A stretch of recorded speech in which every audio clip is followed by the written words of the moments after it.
मोदी का परिवार जिस दिन बना उस दिन पूरा फेसबुक बंद हो गया, सोशल मीडिया ही बंद हो गया। मालूम है कि नहीं आपको? परिवार के पहले बसने से पहले ही उजाड़ खंड कर दिए थे सब उस दिन। सिर्फ लालू और मुलायम का ही परिवार दिखता है।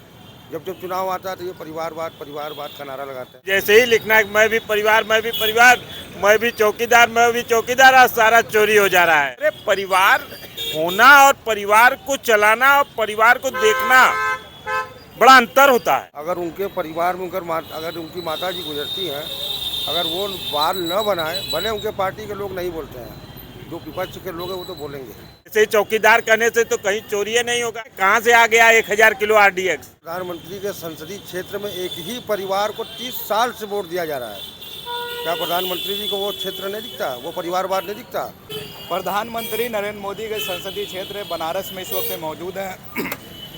जब से लालू यादव ने परिवारवाद को लेकर नरेंद्र मोदी पर हमला बोला है, उसके बाद से मोदी के मंत्री और मोदी के जो है भाजपा के बड़े नेता अपने ट्विटर हैंडल पर मोदी का परिवार लिखना शुरू कर दिए हैं, यानी कि मोदी के परिवार का हम हिस्सा है। लालू यादव का ये कहना था कि सोशल मीडिया पे ट्रेंड करने लगा और भाजपा में एक बौखलाहट देखी गई, जिसके बाद से मोदी का परिवार ट्रेंड करने लगा। हालांकि इसके पहले भी इस तरह का स्टैंड भारतीय जनता पार्टी की तरफ से देखा जा चुका है। कई सारे मोदी के नाम से नारे थे, चौकीदार, मैं भी चौकीदार, मोदी की गारंटी, मन में मोदी, घर घर मोदी, कई तरह के थे। तो इस वक्त हम बनारस में मौजूद हैं, कई सारे लोग हमारे साथ हैं, उनसे बातचीत करेंगे कि वो इस मुद्दे को लेकर क्या सोचते हैं। जिस तरह से सोशल मीडिया पे ट्रेंड कर रहा है और ये नरेंद्र मोदी का संसदीय क्षेत्र है, फिर यहाँ से तीसरी बार भारत के प्रधानमंत्री जो है चुनाव लड़ने जा रहे हैं। अभी तक विपक्ष की तरफ से कोई ऐलान नहीं हुआ है।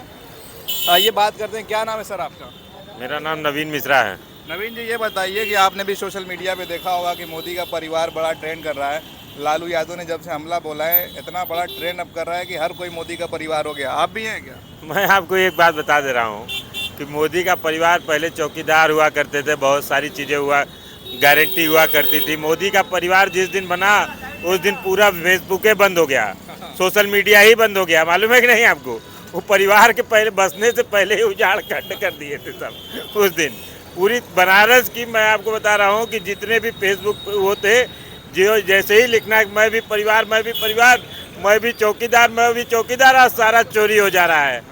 समझ गए कि नहीं? तो ये लोग का परिवार और ये सब कहना एक आडंबर, जनता को हर समय दूसरे तरफ ले जाना, विकास की राजनीति से हमेशा दूर ले जाना। सिर्फ और सिर्फ विकास की राजनीति के बारे में कोई नहीं बात करता है और ये दूसरी चीज़ों में जनता के दिमाग को उलझाया जा रहा है। बनारस में भी मैं देख रहा था, खबरों में वायरल हो रहा था, यहाँ भी जो भाजपा के समर्थक हैं, भाजपा से जुड़े हुए लोग हैं, वो भी अपने घर में पोस्टर लगा रहे हैं मोदी का परिवार। यानी मोदी जी का पहले कोई परिवार नहीं था क्या? देखिए, मोदी जी का परिवार तो ये तो यही लोग बताते हैं ना कि मोदी जी का परिवार नहीं है। तो हम लोग पूरे देश में जो कार्यकर्ता लोग हैं वो बताते हैं कि मैं परिवार हूँ, मैं परिवार हूँ। परिवार से, अरे परिवार होना और परिवार को चलाना और परिवार को देखना बड़ा अंतर होता है। वो जो उस चीज़ से झेलता है उसी को मालूम है। ये परिवार कह देने से, परिवार अगर हो जाए तो फिर तो बहुत बड़ी बात है। ऐसे ही चौकीदार कहने से तो कहीं चोरी नहीं होगा पूरे इंडिया में। कहाँ से आ गया 1000 किलो RDX? जब सब चौकीदार थे तो 1000 किलो RDX कहाँ से आया? तभी राहुल गांधी ने उसको चौकीदार के साथ कुछ और हाँ, तभी बोला था ना। तो 1000 किलो आया कैसे? उत्तर प्रदेश और बिहार के इतने हमारे नौजवान मरे कैसे? तो क्या लगता है कि जो बहुत सारे लोग, अच्छा विपक्ष के जो हैं, चुटकी ले रहे हैं सोशल मीडिया पे कि मोदी के परिवार में उनकी पत्नी कहाँ है? देखिए, वो उनका आप देख ही रहे हैं भाई। अभी इतना बड़ा राम मंदिर का मुद्दा था, हम लोगों ने आपसे, मैंने उस समय भी कहा था भाई अपनी पत्नी को बुला लें, अपनी पत्नी को यजमान बना लें। उन्होंने अपने यजमान से हटाकर अपने अनिल मिश्रा जी को जो बनाया था। तो मुझे कोई एतराज़ नहीं है, किसी की पत्नी है वो बुलाएं, उनको बुलाना चाहिए भाई। जब देश में सारे परिवार हैं तो अपने परिवार, सगे परिवार को छोड़कर क्यों आप विचरण कर रहे हैं? अच्छा, ये भी देखा गया कि बहुत सारे भाजपा के मंत्री, योगी आदित्यनाथ से लेकर JP नड्डा, अमित शाह, सब ने लिखा, लेकिन उनके साथ जो एनडीए में है, ना ओम प्रकाश राजभर ने लिखा, ना संजय निषाद ने लिखा, ना जयंत चौधरी ने लिखा। ये लोग मोदी के परिवार का हिस्सा नहीं है? नहीं, ये लोग परिवार के हिस्सेदार नहीं हैं, ये लोग सरकार के हिस्सेदार हैं। समझ गए ना? तो ये लोग सरकार के हिस्सेदार हैं, ये लोग परिवार में हिस्सेदारी नहीं करते हैं। चलिए आपके पास फिर लौटेंगे। क्या नाम है सर आपका? मेरा नाम गोविंद यादव है।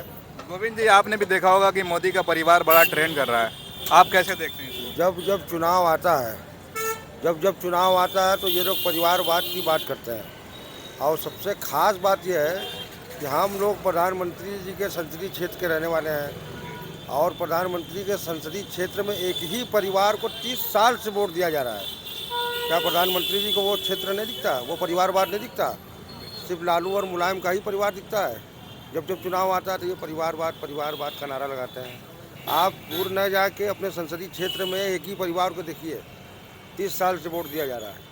अच्छा, लालू यादव मतलब इतनी ज़्यादा उम्र में इस तरह का बयान दिया, तो लालू यादव से बौखला गई क्या बीजेपी? लालू यादव का बयान में क्या गलत था, हमको आप ये बताइए। आप पत्रकार हैं, कुछ गलत उन्होंने बोला? भाई इसीलिए मैं पूछ रहा हूँ कि लालू यादव से अभी भी बीजेपी डरी हुई है। इसलिए बोला, वो सनातन की बात करते हैं, धर्म की राजनीति करते हैं, हमेशा यही करते हैं ना। तो अगर जो धर्म की बात करता है, जो सनातन धर्म की राजनीति करता है, अगर उनके परिवार में अगर उनकी माता जी गुजरती हैं, अगर वो बाल न बनाए, भले उनके पार्टी के लोग नहीं बोलते हैं, जो विपक्ष के लोग हैं वो तो बोलेंगे, देश बोलेगा। तो लालू यादव से बीजेपी डरी हुई है क्या इतना? मतलब जैसे ही बोला अगले दिन इस तरह तो का आप समझिए, पटना की रैली से, जिस तरीके से पटना में रैली हुई महागठबंधन की, निश्चित रूप से भारतीय जनता पार्टी बैकफुट पर है। बिहार में क्या तेजस्वी अकेले संभाल लेंगे? तेजस्वी अकेले तो नहीं, तेजस्वी के साथ भी महागठबंधन है, ये सारी इंडिया गठबंधन है। सारे लोग मिलकर जिस तरीके से पटना में ऐतिहासिक भीड़ हुई, उस भीड़ की आप कल्पना नहीं कर सकते। बीजेपी वाले तो कह रहे हैं भारतीय कि जनता झूठा दावा है पार्टी, भीड़ का जो क्योंकि है। बिहार की जनता ये बहुत अच्छी तरीके से जान गई है कि पलटू चाचा कब पलट कर यहाँ जाएंगे, या ये सारी चीज़ें। अब भारतीय जनता पार्टी से बिहार जनता का मोह भंग, पूरे देश की जनता का मोह भंग हो रहा है। क्योंकि जब जब इलेक्शन आता है तब तब ये लोग जनता को विकास के बारे में बताते ही नहीं हैं, सिर्फ और सिर्फ दूसरे तरफ माइंड डाइवर्ट करते हैं। अच्छा, आखिरी सवाल आपसे पूछेंगे, बनारस में जब से मोदी जी के नाम का ऐलान हुआ है, आप बनारस के रहने वाले हैं, क्या माहौल देख रहे हैं बनारस में? देखिए, बनारस में लोगों की आप देख लीजिए क्या उत्साह है। उनके इलेक्शन लड़ने पर कोई उत्साह नहीं है बनारस वासियों में, कोई उत्साह नहीं है। सिर्फ और सिर्फ मीडिया, टीवी और पेपर न्यूज़ और इनके कार्यकर्ता में जो भी हो, उत्साह हो और ये सारी चीज़ें हो, लेकिन बनारस की आम जनता अब अंदर से छला हुआ अपने आप को महसूस समझ रही है। इंडिया गठबंधन की तरफ से किसका नाम आ सकता है? देखिए, कोई ऊपर से भी आ सकता है, ये पार्टी का निर्णय है, ये पार्टी करेगी, जो भी आएगा हम लोग उसके साथ रहेंगे। चलिए, देखिए हम बनारस में थे और बनारस में एक चाय की दुकान पे हम रुके थे, हमें कुछ लोग मिल गए, हमने उनसे बात की। मोदी का परिवार को लेकर जो हैशटैग चलाया जा रहा था और जो ट्विटर पे ट्रेंड है, उसको लेकर एक तरफ से बीजेपी जो है अपना एक नया ट्रेंड चालू कर चुकी है। इसका असर देखिए चुनाव में कितना मिलता है बीजेपी को। खबर कैसी लगी आप कमेंट ज़रूर करिए। आप देख रहे थे खोज खबरिया और जन आदर्श भारत। बहुत बहुत शुक्रिया।